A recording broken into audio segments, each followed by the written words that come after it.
બનાવી રહ્યા છીએ બિરયાની શાક સલાડ દાળમાં વઘાર કરી દીધું છે તેલ નાખી છે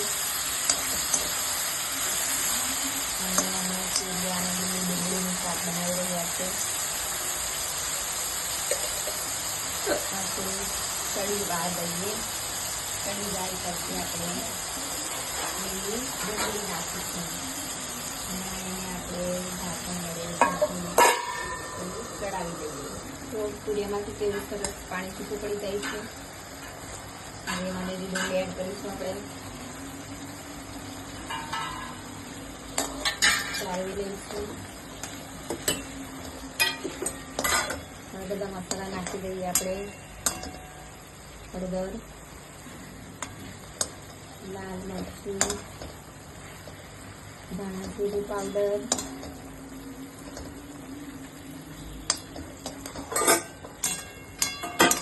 અને આદુ મરચાં લસણની પેસ્ટ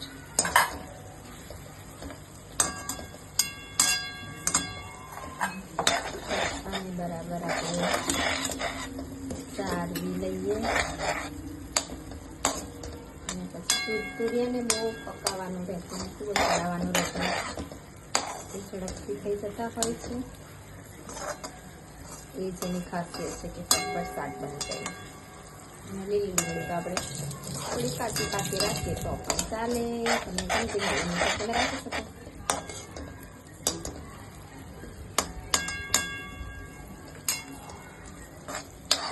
રસાવાળું તમારે કરવું હોય તો રસાવાળું પણ કરી શકાય કોરું ખાવું હોય તો કોરું પણ કરી શકાય આમાં છાશ નાખવી હોય તો છાશ કે દહીં નાખીને પણ તમે બનાવી શકો કેવું સરસ લાગ્યું છે બસ હવે ઢાંકીને ફરી પાછું આપણે થોડી વાર ચલા દઈએ અને આપણે સૂર્યા લીલી ડુંગળી